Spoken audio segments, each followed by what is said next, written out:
Well, a special thank you to our partners at the Federal Home Loan Bank of Pittsburgh for being willing to provide this information and bring this session specifically to our affordable housing community in Delaware. As a Delawarean, I know that here in Delaware, we sometimes like to feel special. And I will say it is true that they are not doing this for all of the states and regions that they serve at the Federal Home Loan Bank of Pittsburgh. And so I think we can feel special that they reached out to us and wanted to make sure to get this information out to us and to you all here in our community. The goal of today's webinar event is to help you all and us here in Delaware better understand the Federal Home Loan Bank's Affordable Housing Program, AHP, and better access these resources here in our state. Recently, in recent years, this funding opportunity for affordable housing has not been utilized to the extent that we would like to see here in our state. So thank you for coming, and I hope that the information provided today is useful to you and your community. Some of you who are joining us today are very new to this program, and some of this information may be brand new. Others may have utilized this funding previously and maybe even applied for it and received it previously. We're going to be having breakout sessions specific to those two groups later on in the agenda to make sure that folks can get their questions answered and that the material and information is targeted specifically to those two groups. So hopefully everyone here will learn something new today. So without further ado, I'm going to turn it over to John Bendel. He is the Senior Director of Community Investment at the Federal Home Loan Bank. So thank you, John, for being with us today. Hey, thank you, Rachel. It's a pleasure to be with everyone this morning. I'm so glad to see so many familiar faces, familiar names. Look forward to the breakout sessions that Rachel mentioned. First, I should start off by just thanking the Delaware Housing Alliance for co-leading, co-hosting, and doing everything to pull this together. We appreciate the support today and all of the support for housing in Delaware that the Alliance does. So appreciate the partnership that we have with you. As Rachel mentioned, my name is John Bendel. I'm Senior Director of Community Investment at the Federal Home Loan Bank. One of the things that struck me when Rachel was doing the introduction was we have a group that provides advice to the Federal Home Loan Bank called the Affordable Housing Advisory Council. Currently, there are 2 people from Delaware that serve on this advisory council. There are 15 in total. So Russ Huxtable and Carrie Casey are your Delaware representatives. And I believe there's some others that were previous advisory council members on this as well. So I'm glad to see, and the familiar theme when we talk about policy at the bank, when we meet with this advisory council, the folks from Delaware also remind us, hey, what about Delaware? So today is all about Delaware for us to dig a little bit deeper into, what the needs are within the state and to prepare you to submit applications for our affordable housing program in 2021. So we appreciate all of you. We know you do, extremely good and important work, on the ground, providing quality, affordable housing to families within your state. And we appreciate that. And we appreciate the partnership that we have with all of you. So as many of you know, the Federal Home Loan Bank is a cooperative that's owned by nearly 300 financial institutions that are chartered in Delaware, Pennsylvania, and West Virginia. They own us, and we call the financial institutions our members of the Federal Home Loan Bank. So today you'll hear us reference members, quite a bit, and that's what we're referring to. So our main business is that when our members need cash or liquidity, they borrow from us. And when they borrow from us, that generates earnings for the home loan bank. And we take, by statute, we're required to take 10% of those earnings and put those funds into the next year's affordable housing program. So AHP, the Affordable Housing Program, is funded solely by the activity of our cooperative, our members borrowing, and we do not use any tax dollars. So this is all self-generated resources. And each year you'll see that the dollar amount that we make available goes up and down. And that's simply based on the prior year's earnings at the Home Loan Bank. So as it rises, we have more money, and as it's reduced, we have less funding. So as Rachel mentioned, today we're going to have breakout sessions. So the agenda will kind of, flow right after this into the breakout sessions that I'll talk about in a second. So I just want to call your attention to a couple really important things related to the affordable housing program. So we do have some new scoring priorities this year that we're going to talk about. Feasibility, the underwriting of your project, is also a very important component of AHP. So we'll cover that as well. And the key date for you to circle on your calendar is August 10th at 5 p.m. So that's the due date for all applications to be submitted to the Home Loan Bank for the 2021 funding round cycle. So August 10th at 5 p.m. So today I'm joined, I just want to introduce some of my colleagues that are on the webinar with me. Megan Kreider, our AHP manager, Fred Benuelis, who is our business development manager, and Zanat Nadiri, who is our senior analyst for the affordable housing program. So you'll see them in the breakout rooms with me. So I just want to highlight some of the changes before we get into the breakout rooms that happened in 2021. So our regulator, the Federal Housing Finance Agency, issued a new regulation that became effective on January 1st of this year. Part of that new regulation said that each home loan bank was to do a deep assessment of the housing needs within its footprint, or within its district is what we call it. So for the Federal Home Loan Bank of Pittsburgh, the footprint includes not only Delaware, but Pennsylvania and West Virginia. So we did that. Last year, we contracted with an outside firm to do a deep dive into the housing needs within our district, so those 3 states. And then once we started getting the results back of that housing needs assessment, we met with the Affordable Housing Advisory Council. So again, that's that group that I mentioned at the beginning. 15 experts in affordable housing and community development. They provide advice to our board of directors. So we consulted for about a 6-month period about how we adjust, or should we adjust, our scoring structure under AHP so that we fund the priority housing needs that came out of the housing needs assessment that we completed.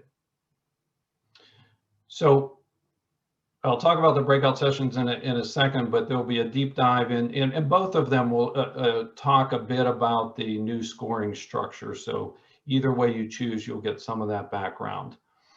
One final note that I want to mention to you, it's really not related to scoring, but it came as a result of these new regulation changes. When we award projects funding, as you all know, sometimes things happen. So we're dealing with complex real estate transactions, and projects change. So the attributes or the commitments you made in your application on day one change when you're actually building the project, 18 months or 2 years later. So we call those modifications. In the past, we would receive the information from a project that received an award that had a change. We would then, assess whether that project still would have held enough scoring points to have been awarded funds back in the original award that we made. And if it did, we would make the modification, and the project then would be able to proceed. The new regulation requires an additional step before we modify the project. And this applies to all projects in our portfolio and then those going forward. So it's technically called a cure first requirement.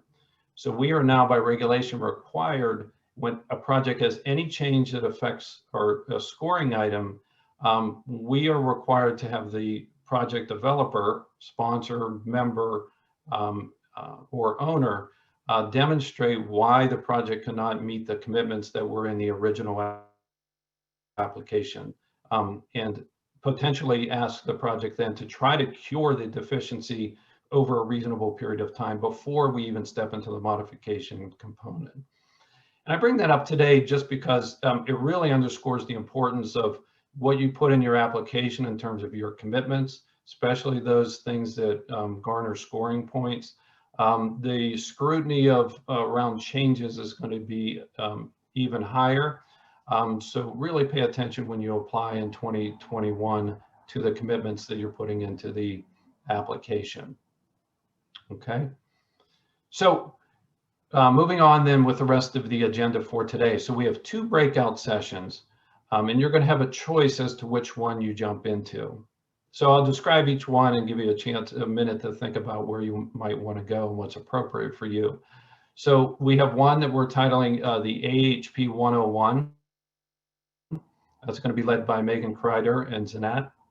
So in this breakout session, if you are new to AHP, if you really want to get into the 2021 AHP scoring, and since it's highly competitive, if you have a project specifically where you want to learn all the details about the documentation that's required, how we view this scoring, this would be the breakout session for you. So even if you haven't applied in a while, maybe have some previous history with AHP, and especially if you have a project that you're thinking about submitting in this funding cycle 2021, you may want to choose the AHP 101 breakout session. The second session is more of an AHP roundtable. So Fred Benuelos and I will be leading that discussion. We characterize that more of a policy type discussion. We're going to be asking questions like, how can HP better support affordable housing in Delaware? We'll touch on the 2021 scoring changes, but not get into the depth that Megan and Zanat will go into in the 101 session. So we'll also ask questions related to, are there dynamics in developing affordable housing that are unique to Delaware that we should be aware of and keep in mind as we set our policy and we roll out AHP in the future.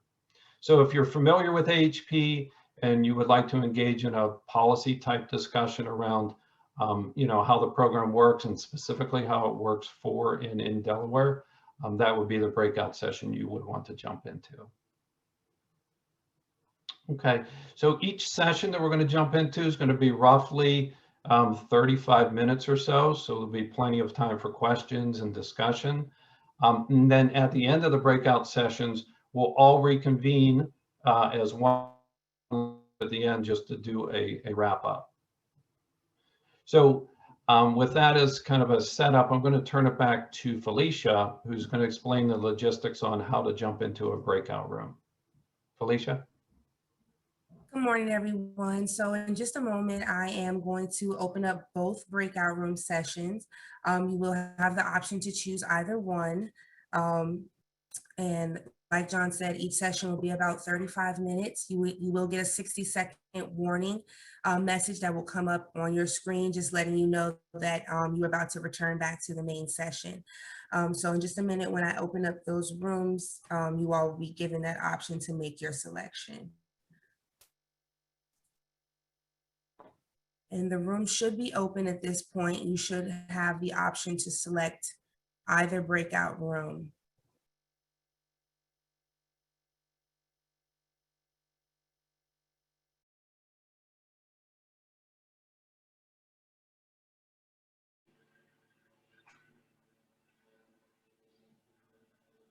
Hi, everybody. Well, figured out how to join much faster than I did. I'm just sitting there. So thanks everyone for joining. And I want to make sure that you all can see the chat. So I'm just gonna write a chat. And do you all see that I said hi in the chat? Okay, so you're able to ask questions in the chat. Feel free to do that. Again, I'm Megan Kreider. I'm manager of the Affordable Housing Program with the Federal Home Loan Bank, and Zanat Nadiri is with me as well, and I'm well versed on the HP side of things. And she will be kind of monitoring the chat. She will either answer the questions directly for everyone to see or ask me live and kind of pause the presentation to ask me live.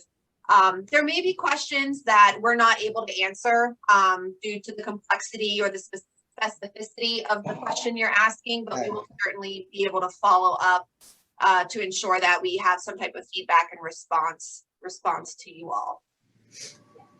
So what I'd love to know, just to kind of see if there's like a participant raise your hand feature or do a shout out or something, but who is totally new to AHP? Not applied or haven't applied in several years. Okay, Paulette, I see you. Okay, some folks, okay, Bernita, okay. All right, so it looks like some folks are, Cheryl, okay, are totally new. And who has a project in mind for this 2021 funding round. Like you know what you're gonna do. Okay, Tammy, I see you. You know what you're gonna do, Danielle, great. But you're looking for that financing. You need that gap funding. Okay. So some of you may or may not fit into either of those categories. Totally fine. You just could say, what is AHP? Let me learn about it. Maybe I do, maybe I don't, but that's going to be what we're going to try to accomplish today. I see reentry housing. Okay, great. All right, so I'm going to get started. I'm going to be sharing my screen. Feel free to continue to use the chats, and that will monitor that. We'll move through this. The material that I'm going to present for everyone's information, I believe it is being recorded, right, Sarah? Okay, so this program specifically is being recorded, but we also have the version that we did a few weeks ago on our bank website. That's a lot of the same material, but a little bit more formal presentation style, as opposed to, you know, a presentation / conversation that I'd love to have with you all. Okay, all right, so I am going to share my screen and we can get started. Can you all see the presentation? That looks okay? Yes, looks good. Thank you. Okay. All right. So again, thank you to the Delaware Housing Alliance for getting us this opportunity to talk with folks from Delaware doing projects in Delaware. I'm really glad to be able to talk about AHP anytime, but specifically this year, because we have had so many changes that John kind of talked about in the introductory session. As John mentioned, 10% of our earnings are allocated to AHP. That's where the funding comes from. And that amount fluctuates by the year. So it's all dependent upon the bank's earnings. But this year we have about 20 million available. So still a very healthy pool. It will be very competitive. And this webinar will be your opportunity to learn about AHP and, you know, feel free to ask me whatever questions might be on your mind. So this is what we're going to cover today. I'm going to talk about a very high level overview of the affordable housing program. We are going to dig into scoring, because again, anything that you knew from prior years, you can throw like 75% of that out of your head for the 2021 funding round, because the scoring has changed so much. Or if you're brand new too, it'll be a nice overview. We will talk about feasibility. That's how we underwrite the projects. It is just as important as scoring. I'll talk about the key dates and next steps to get you started, and then our contact information will be here within the PowerPoint as well. So the affordable housing, oh, I'm sorry. Oh boy.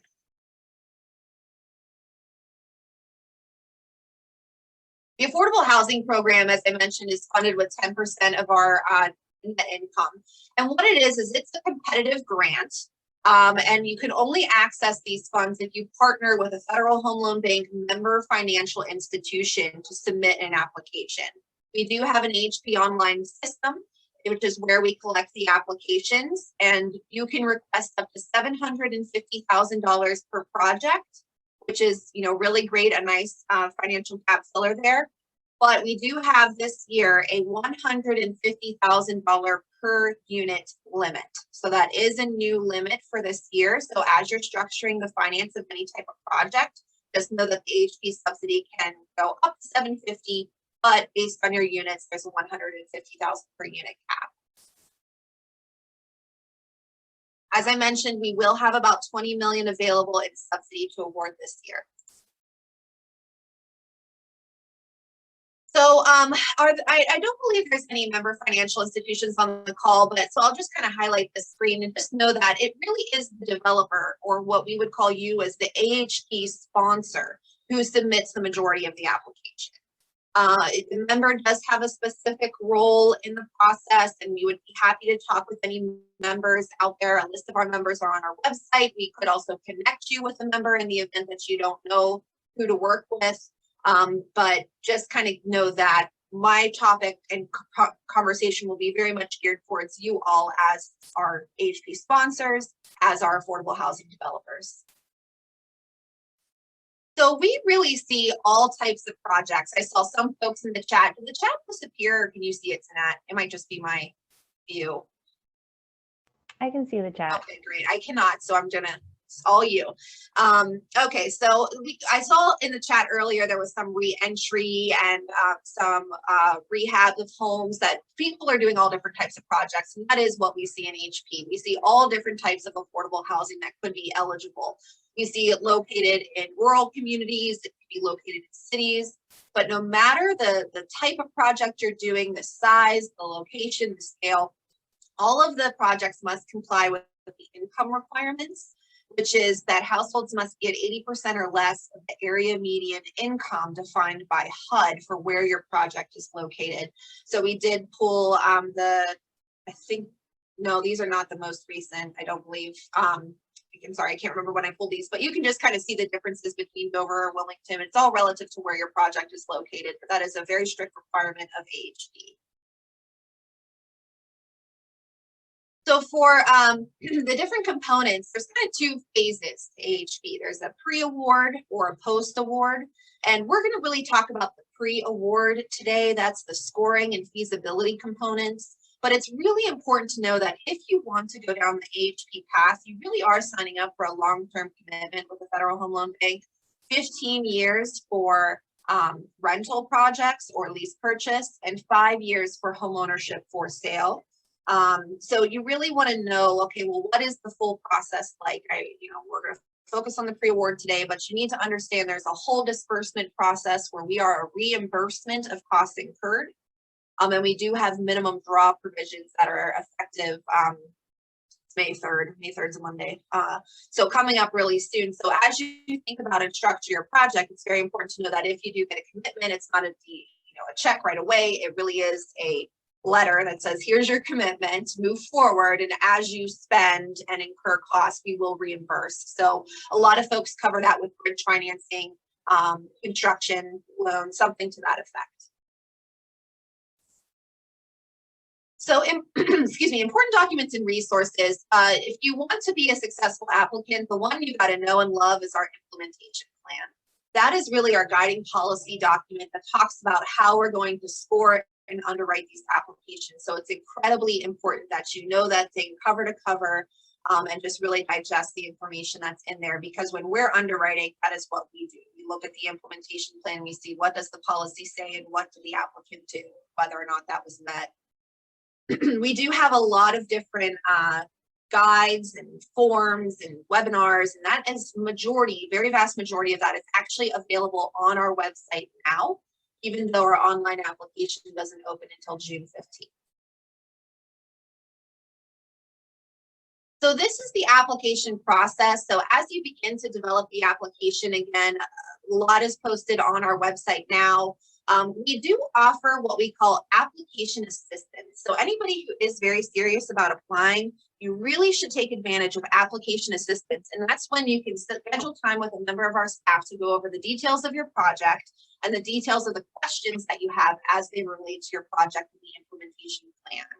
The open window to request that is May 3rd through June 15th. So you want to make sure that if you and your team want to, schedule some time with us to talk specifics, that's the time to do it. So we will then open up the online application process. Applications are due August 10th at 5 p.m. We don't offer any type of extensions or, pushbacks to the timeline. It's a very firm deadline. The system actually closes down and there's nothing we can do. We then go through our underwriting process with scoring and maybe some one-on-one questions and feedback from a feasibility perspective if you're competitive in the fund into running. And then we determine the awardees and our board approves those and we'll announce on December 16th this year. So I'm going to get into the meat of the presentation now, which is scoring. Zinad, do you have any questions we need to kind of chat about now before I jump to the next major section?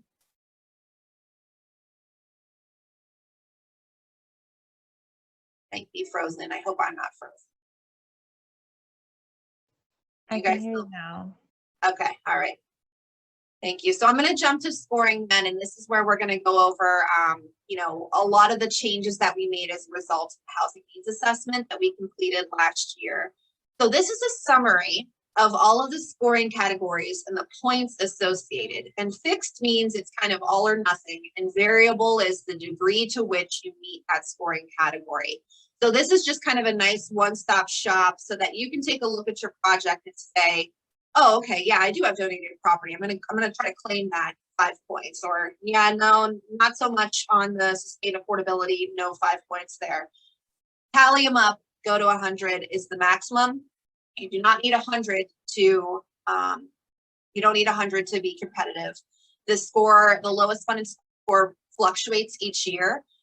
Usually we have a historical context to provide for our applicants, but because scoring is so different this year, this is the first year we have no historical context under this scoring methodology. So as part of our review process, how it works, which is really important to know, is when you submit your application, you are going to answer these questions in the online system, and that determines your potential score. So from there, what we do is we review the answers to the questions and the documentation that you submitted, and we compare that to the requirements of the implementation plan. So after that process, we either maintain the score that you requested or you lose points. And projects lose points for one or two reasons. First, there could be like a technical problem or technical issue with the documentation you submitted. Missing signature, blank date, wrong form. Or it could be that you did the document piece right, but it's just not meeting the intent of the category based on our underwriting. We see that sometimes with like donated property or other factors like that. But those are the two reasons. So after that, we can either maintain the score or decrease the score. We never say, oh, they should have asked for X, Y, and Z points and add to your score. We don't do that. So it's either maintain or decrease. It's also very important that everyone understands that you as the applicant, you as the sponsor, must actively request the points in the system for the applicable scoring categories that you want to be considered for. So when I say that, I mean, again, we don't award the points. And when you're in HP Online, the system will ask you something like, do you wish to be considered for in-district points? Well, if you're doing a project in Delaware, you all have to answer yes. If you do not answer yes, we cannot tell the system, oh, looks like they overlooked that one, please give them the points. So it really is on you as the applicant to request everything that you want to be considered for. So we really recommend that you have two sets of eyes on this to double check that you answered all the questions, yes or no. So I'm going to move into each specific category now and cover them at a high level. Sanat, flag me down if you want me to stop and kind of talk about anything any further, okay? So projects, the first category is donated property, and projects may receive 5 points for donated property if you acquire it in one of the 3 ways listed on this screen. And there is only one piece of documentation that's considered eligible to what we'll look at, and that is the property conveyance form that is signed by an attorney and a sponsor. So that's an FHL bank developed form. We may ask for additional documentation to support what you said, but without the property conveyance form, we cannot consider the project for points. So I want to be very forthright with that information. We do see projects that don't submit that. They submit the deed instead, or a sales agreement, or whatever the case is. But per our policy, we have to see the property conveyance form. And that is located on our website. The second category is sponsorship by nonprofit. 5 points may be awarded to projects that are going to have integral involvement or an ownership interest by a qualified organization. And the implementation plan lists out what those are. It says here on the slide as well. There is a specific form that's required. We're very heavy on forms at the Home Loan Bank. It's called a sponsorship by qualifying organization form. It must be submitted by you as the sponsor or the developer applicant, an attorney, and the qualified organization if it's formed and if it's different than you as the sponsor. Because sometimes we see, the sponsor isn't necessarily the qualifying. So you still may be able to have that opportunity, but the form does need to be executed accordingly. Additional supporting documentation is requested online. This could be your 501c determination, partnerships agreement, articles of incorporation, or whatever else that you have to document the organization's qualified status. But without the sponsorship by qualifying organization form, the FHL Bank form, we won't be able to consider it for points there. Income targeting, applications may receive up to 20 points for targeting. So more points are attributed to projects that reserve a higher number of units for individuals with lower incomes. So there are different calculations based on whether you have a rental project or a homeownership project outlined in the implementation plan. And at application, there is no documentation required unless you're an existing rental rehab that's currently occupied. Then we do want to see your kind of rent roll, or we call it a tenant income. When you're qualifying a household, income is one of the absolute foundations of age. So it's very important to understand, if you go down this path, how do you qualify and when do you qualify? Our income guidelines are on our website, so you can take a look at those in advance of the application period. And the times of determination are listed here on this slide, kind of depending upon your project type and circumstance. If you are a currently occupied rental project, you may have different times of when you can qualify based on our regulation that we follow. So it all depends on whether or not you have a relocation plan as part of the project. So in the event that that hits the kind of project that you're doing, feel free to reach out to us and we can talk about that a little bit more, since that is new for this year. Reserving units for individuals that are facing homelessness is a scoring priority of ours. It has been in the past, but we've increased the points to encourage more projects to serve folks experiencing homelessness. So up to 8 points may be awarded if 50% or more of your units are reserved for homeless households. 8 points are awarded, and if less than 50 but above the minimum of 20% are reserved, 4 points are awarded. At application, no documentation is required, but it will be required at disbursement or monitoring. So documentation is incredibly critical throughout the life cycle of age. This slide here lists the circumstances of homelessness that we consider to be eligible for points this year. We have expanded this list to include persons that are living in temporary housing, not meant as permanent, such as temporary motel, hotel situation because of their living circumstances.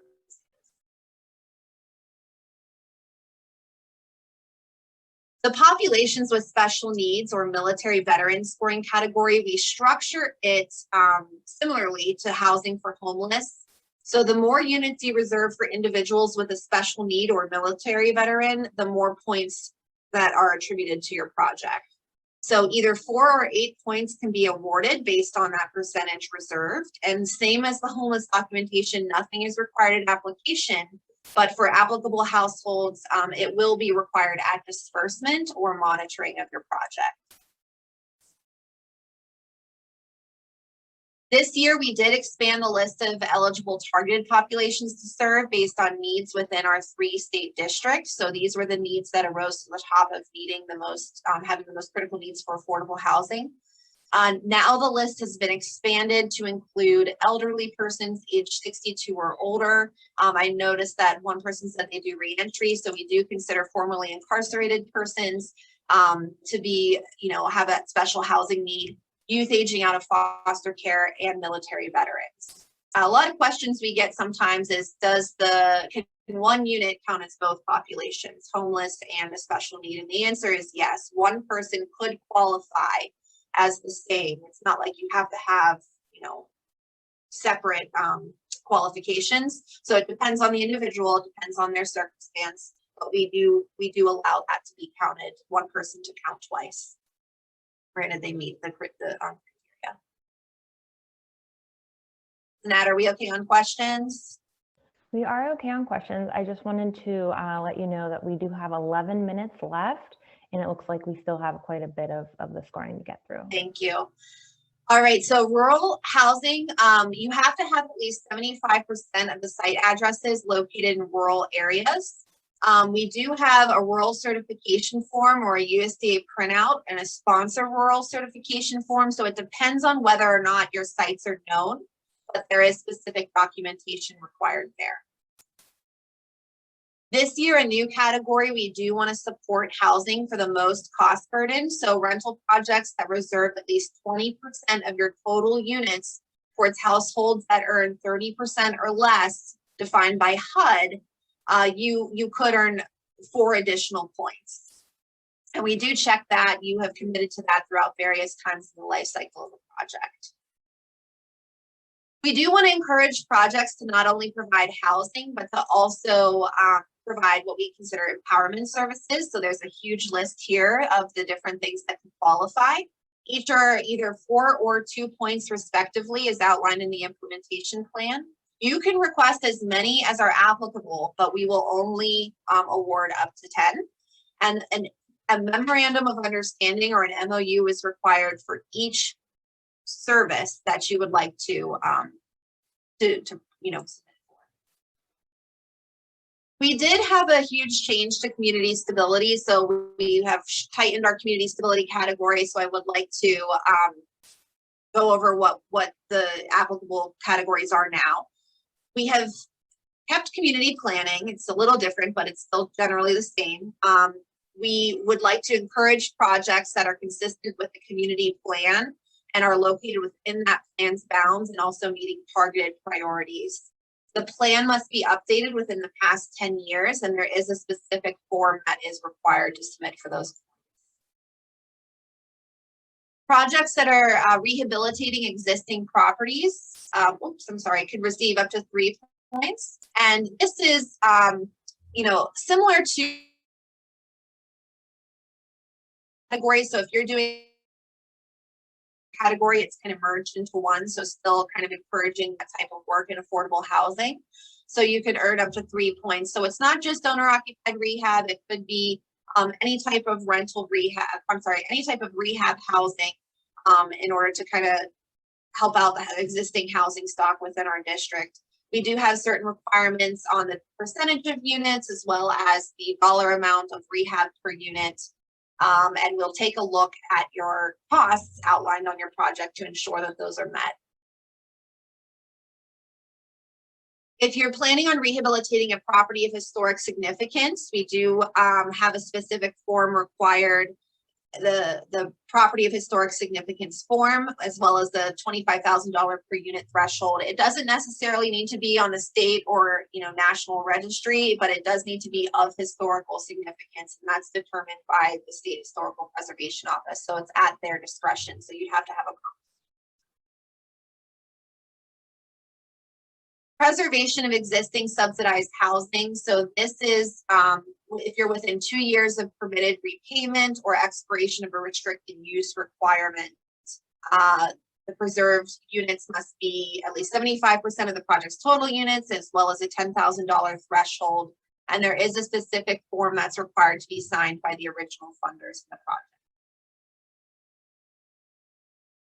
Here's a new category for this year. It's projects serving low-income minority areas. So we have set aside 4 points if you are going to be doing any type of development in a low-income minority area determined by us at the Federal Home Loan Bank.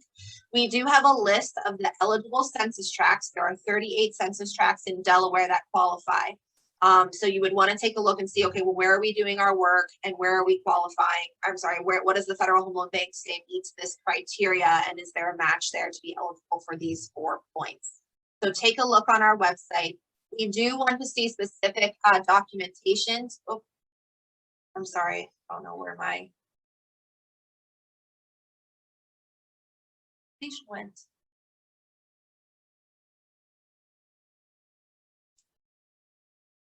Let me stop sharing for a second here. I don't know where the presentation went. Sorry about that. Do you want me to share my Hey, screen? Megan, it might be a Yes. good time to pause actually, because I think Sure. we only have a couple minutes left.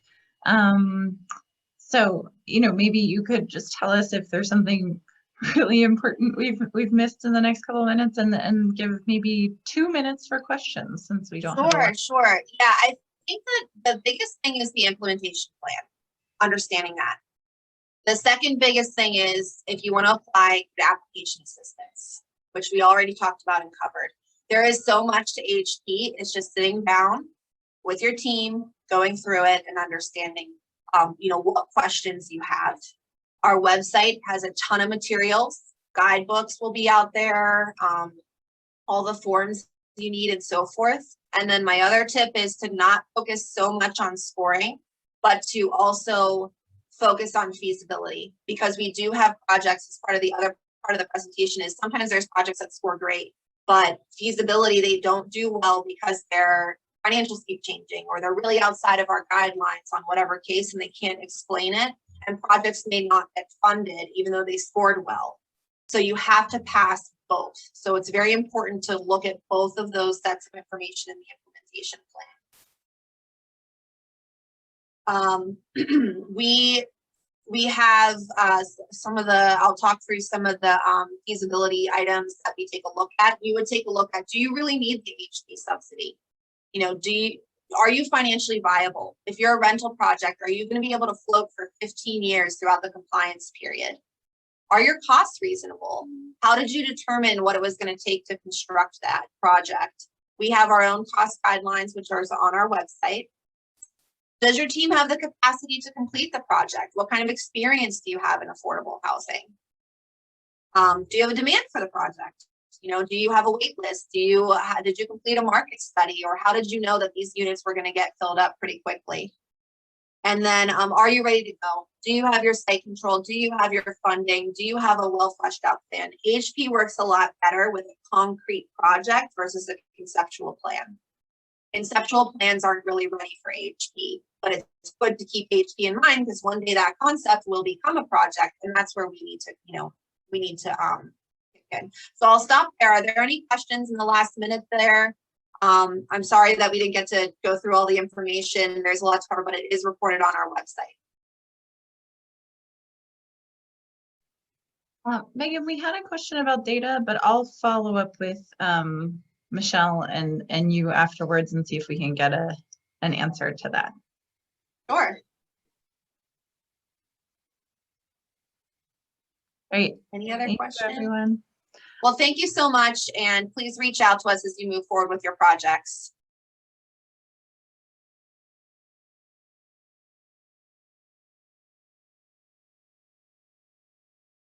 For humanity.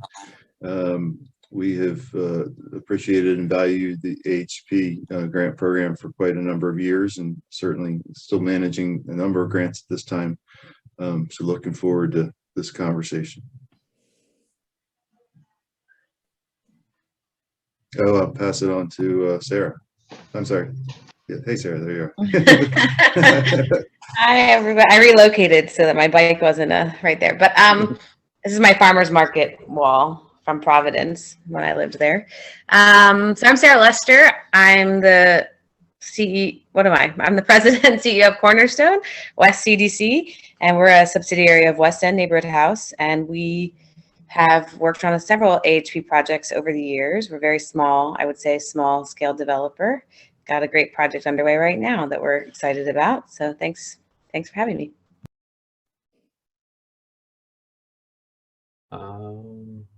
Anyone want to jump in next? I'll jump in. Fred Benrellis. I'm with the Federal Home Loan Bank of Pittsburgh Community Investment Department. I'm the business development manager, and I oversee Eastern Pennsylvania all the way down into Delaware. So I'm happy to see all of you, and I will kick it over to Betsaida Acosta. Hi, good morning. I'm Betsaida Acosta. I work for the Latin American Community Center, Domestic Violence Program Coordinator, and I'm so happy to be part of this conversation today. We are working also with home care program, the LACC.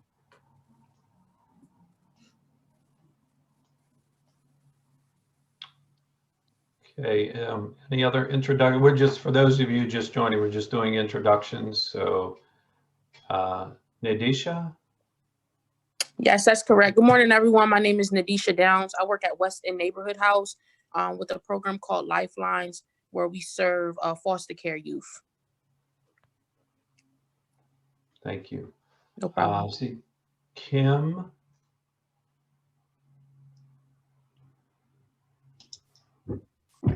Kim, can you hear us?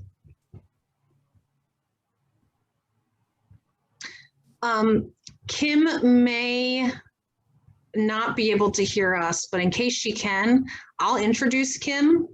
Maybe she can hear us, but she is having trouble making herself able to speak. I actually don't know, Kim, I'm sorry, I don't know your title. Felicia might know it, but Kim is with Catholic Charities. And she oversees a number of programs that they operate, many of which are, but I don't know if exclusively, homeless assistance programs and housing programs for people experiencing homelessness. Okay. And she serves on the Continuum of Care Board.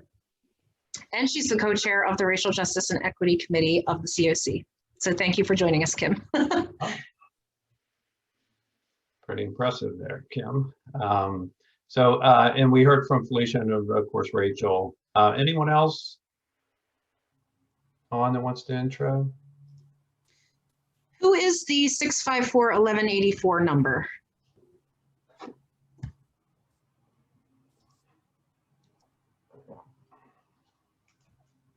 It's possible it could be Kim, you know? That's what I was thinking. Okay. Good Okay. morning. I don't know if you can hear me. We can, yes. Yes. Okay, good morning. I'm new at Buyer House for Catholic Charities. My name is Maria Santana, and I don't have a webcam, but I'm able to speak on the phone. Miss Kim Ellis is my supervisor. I started working here at Buyer House 2 weeks, and we work with homeless pregnant females. Great. Well, Thank you. thank you. Yep. Glad to have everybody. So why don't we get started? Thanks for the introductions. It helps, Fred and I, know who's here. And I imagine a lot of you know each other already. So I thought I would, well, number one, Fred and I want to keep this, open and more dialogue than, talking at you. So I want to hear feedback. One of the reasons why we partnered with the Housing Alliance is that last year we only had one AHP award in Delaware. So, I'm sure you all are disappointed in that.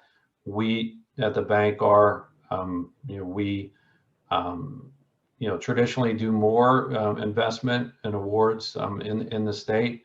And, it really made us think about, what can we do to increase the number of applications, number one, and increase the number of awards, most importantly, in Delaware in 2021 and then going forward.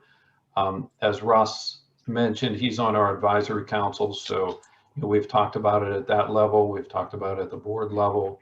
And so we're looking for, ways that we can do that. So we want to hear back from you on that. We don't want to sugarcoat over that. I mean, that is what happened in last year. We want to make sure we get it on a better direction in terms of, getting funding into the state. The one thing that we have done this year, we have changed the scoring a bit in our AHP. And I'm going to highlight, a couple of things that were more significant changes. So for those of you familiar, AHP runs on a 100-point scale. We receive all the applications together. The staff then scores the applications based on the predetermined criteria that's in our AHP implementation plan. So, if you want to learn anything about AHP, that's your document you go to, has the scoring, feasibility, everything's in there. And then, we're here to help support any technical questions you have. But anyway, the 100 points are listed there. So when we get all the applications together, we score them using that, we put them in rank order, and then we fund the projects in descending order until we run out of money in each funding cycle. So that's the way we approach it. We do have a process where we review the scoring, where the application asks an applicant to assert that they want to receive points in a particular scoring category. Like, are you serving the homeless? And if you answer yes to that question, like many of the other categories, you get a series of other things you have to fill out in the application. So that, and after we get that in certain scoring categories, there's required documentation that has to be provided to validate the score. So it could be just backup documentation that proves you're eligible for those points. So it's possible in reviewing applications that we remove points because the documentation doesn't support the assertion that was made in answering the yes or no question. That's kind of how we apply the scoring. That's very broad brush, but I just want to put it in context. So for 2021, the 100 points, the changes that were made this year, we added 5 points for projects that are located in our district. So any project that is in Delaware, Pennsylvania, or West Virginia will receive 5 points. So that was not in there last year. And why that's important is we receive applications more or less from everywhere in the country. We receive applications from 27 states last year.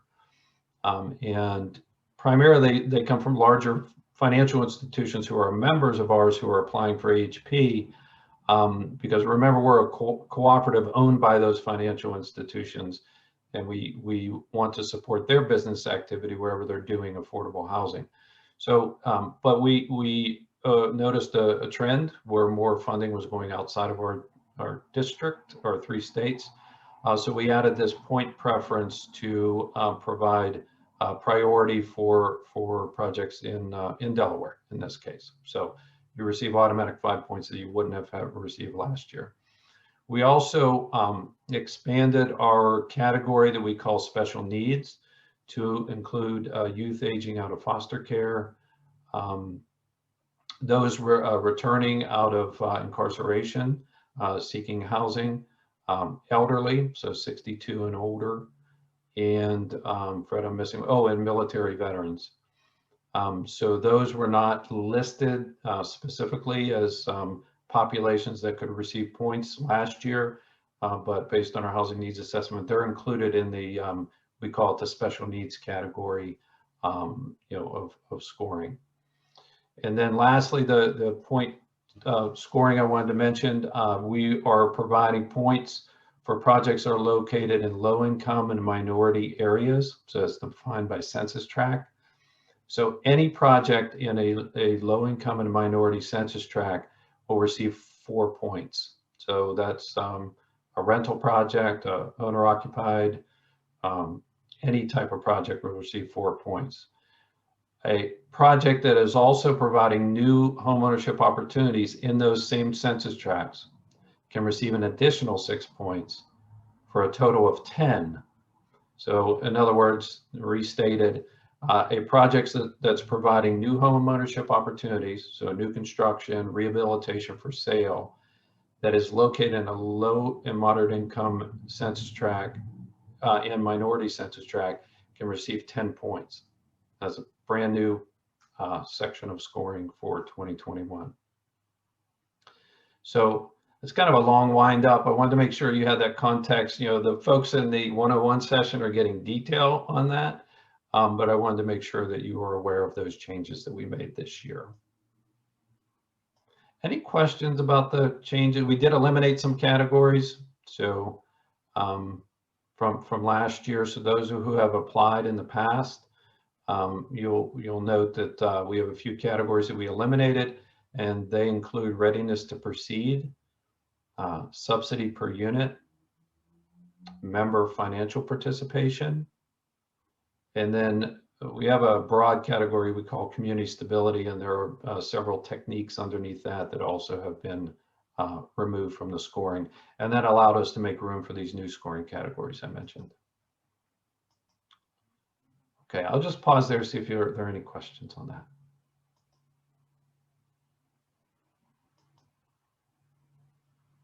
Okay. Fred, you had some questions you wanted to tee up for the group. That'll probably be a good time for that. Sure, John. So the first question that I had, and just jumping off of what John just mentioned, is, do you feel that the changes that we made in the 2021 AHP, for 2021 AHP, do you feel that they'll better serve your community's needs? Now, I know that some of you were part of the process in the housing needs assessment because I invited you on on the focus groups. But what we're asking right now is, what it eventually translated into. Do you feel that this is going to help Delaware? Because we were kind of hoping so. So we want to make sure that we're on the right track here.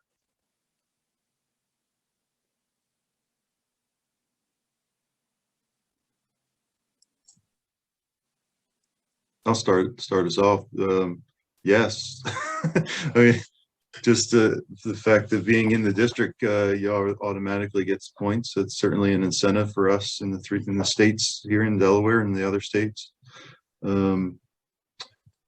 Working in the low-income census areas, I think at least where most of our projects are, certainly is something that we would do anyway. But there is a little bit of the flip side of that where DSHA and others kind of incentivizing working in opportunity areas, or areas of opportunity, I think they're called.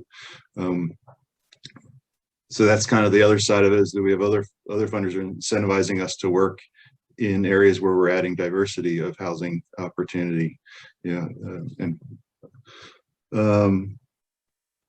And to eliminate some of, I think that it makes a lot of sense to me that the size of the subsidy and the member participation, readiness, I think that those were, that doesn't harm us to take them out and replace them with the other points that you're talking about.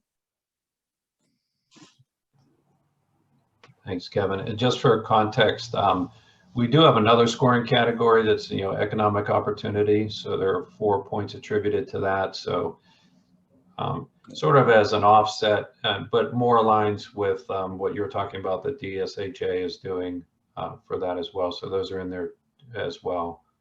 Thanks for the reminder on that. Yep. Yeah. And the other thing, again, we didn't get into all the details, so read that implementation plan, but because we removed the subsidy per unit category, well, in part, we added a cap per unit for each unit of AHP to at $150,000. So that didn't exist in previous years. So I just want to make you aware. The most you can apply for per project is $750,000, and then on a per unit basis, it's $150,000.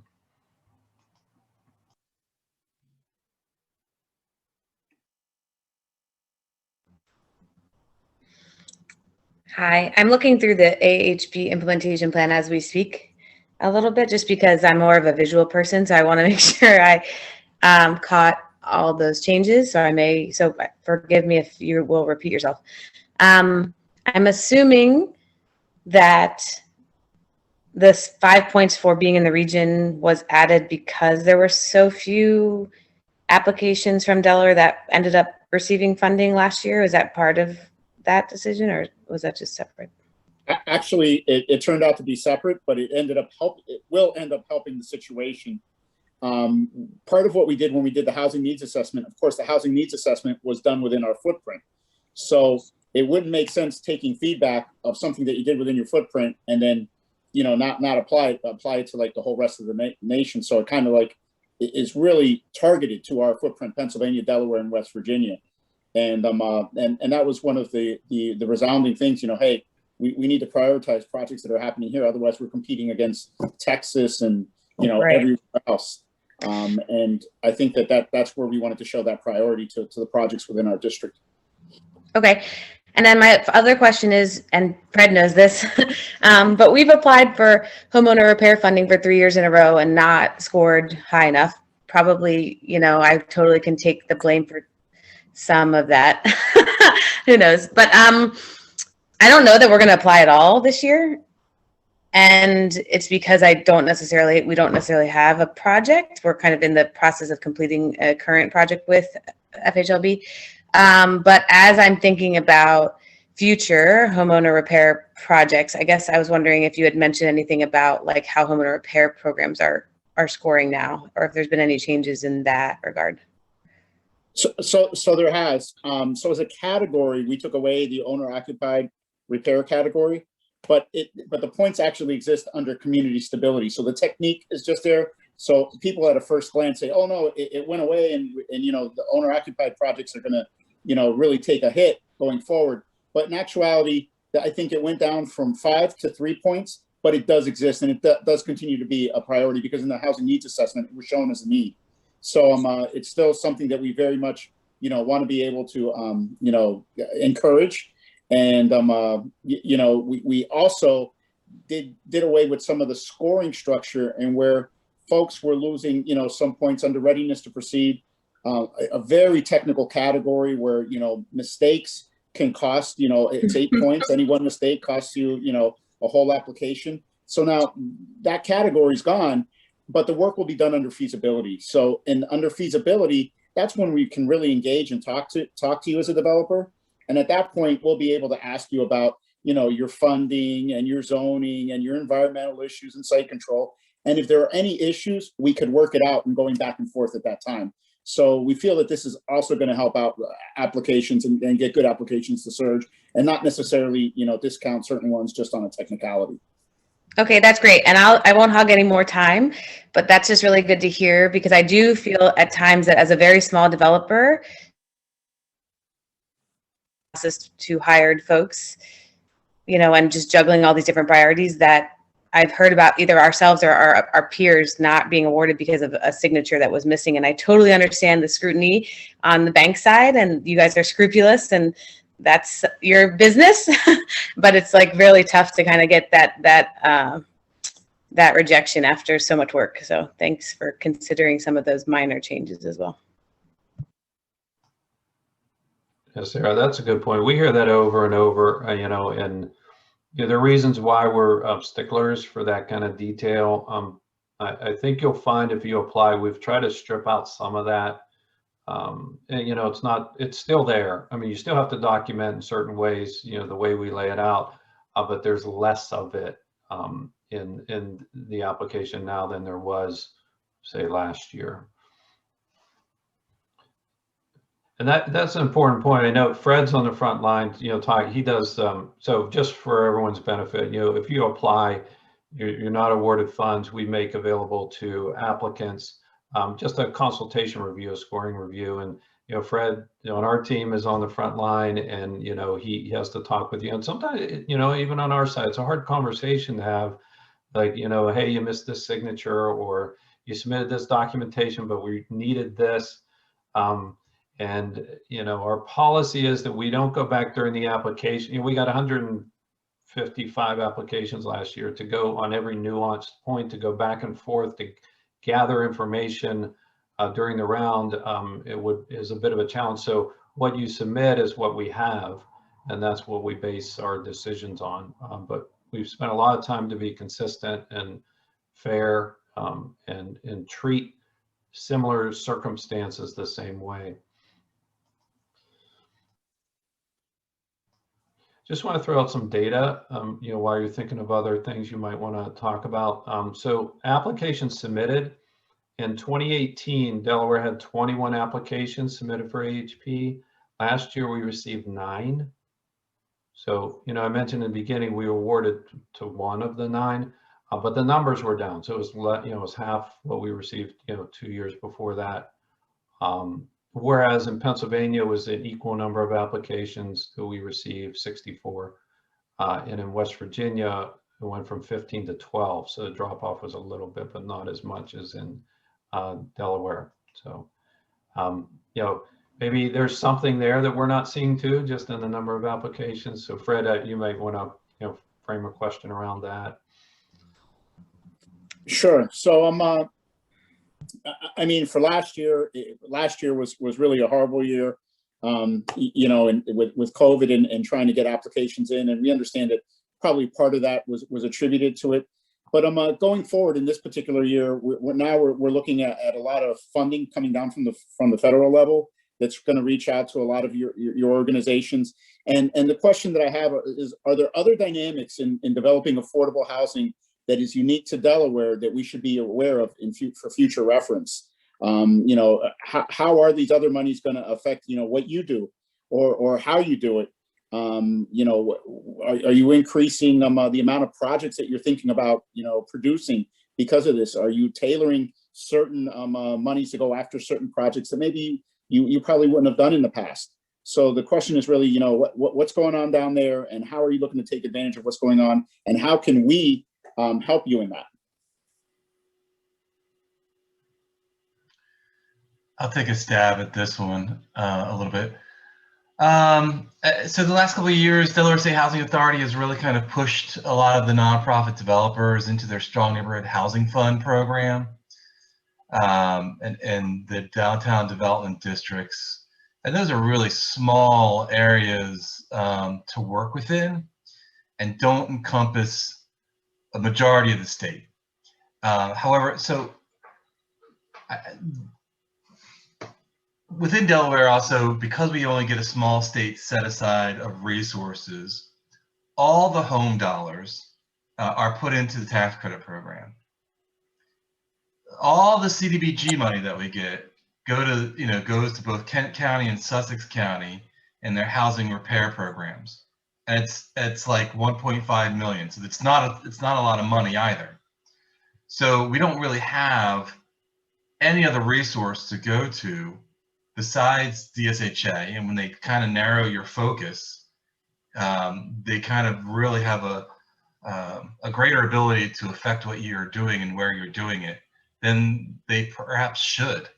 And there is a balance of the state on a lot more people outside of those Strong Neighborhood Housing Fund target areas and the DDDs than there are in. So they need to loosen up.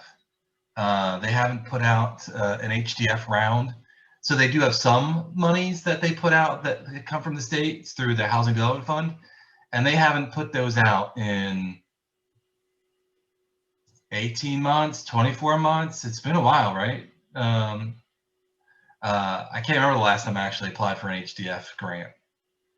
That was, more general area focused. So,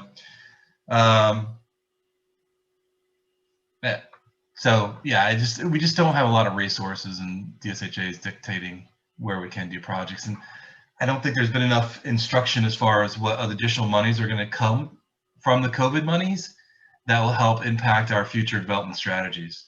There's talk about more money going into maybe the 515 program.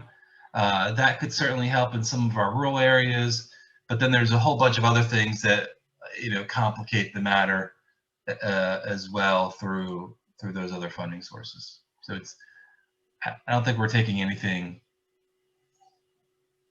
We're not taking on any other new unnecessary projects outside of what we normally do. Thanks, Rob. I just saw we got the 1 minute warning. So anybody want to throw or provide additional comment?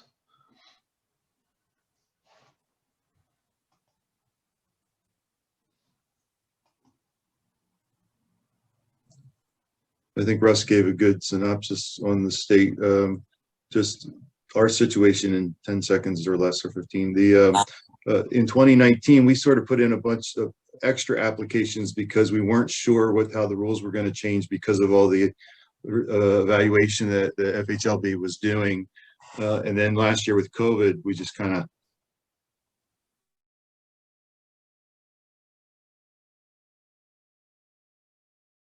I hope we're all back. Sarah, can you give me a nod, or do you think so? Yeah, good, more or less. All right, well, hopefully, so Fred Benuelos and I were in a small group session on talking about, AHP policy. Got some good feedback from the group. Thank you for that group. And I can only assume that the AHP 101 session with Megan and Zanette went well. I know that they had a lot of good information to share. So thank you all for everything, for joining both. Again, our goal at the bank is to help you as much as possible, prepare for the 2021 AHP funding round. We'd love to see more applications, from the state, and certainly we would love, using our scoring process to award more funding in the state. So please reach out to us. I'm sure Megan said this at the end of her presentation, but please reach out to us. We have resources that are available to you, not only online guides and workbooks and how-tos and things like that, but just from a personal standpoint, Fred Benuelos in particular, can talk to you specifically about your project. And then we have the opportunity for you to have, what we call technical assistance, where we'll review your project with you, answer specific questions that you have, so that you're better prepared to submit the applications to us. So with that, thanks again. Thanks to the Housing Alliance so much for putting everything together. We appreciate you and wish you all the best of luck. Sarah, I'm going to turn it over to you to close out. Thank you so much. So I want to thank everyone for coming today, and a big thank you to the Federal Home Loan Bank of Pittsburgh for being willing to provide this targeted outreach to Delaware. We really appreciate it. We know that we have an affordable housing crisis, and we know that we have partners that are trying to help us to work through that. So that's amazing. As you all learned today, the affordable housing project application is also a process, right? So if you have any questions moving forward, if you have questions about this presentation or who to contact at the Federal Home Loan Bank, please feel free to reach out to the Housing Alliance. I put my information in the chat. Please feel free to reach out to me, and I'll make sure you're connected with the person who can answer your questions. We have talked a little bit with the Federal Home Loan Bank about making this a yearly type event. So any feedback on the event, the timing of the event, the content of the event, I would also appreciate that feedback. So anyone who wants to contact me and provide any feedback or ask any questions, feel free to do that. And I know that our presenters are all open to being contacted as well. So we will be sending out a kind of a wrap up with all of the information that was presented today. We will also be posting the recordings on our website.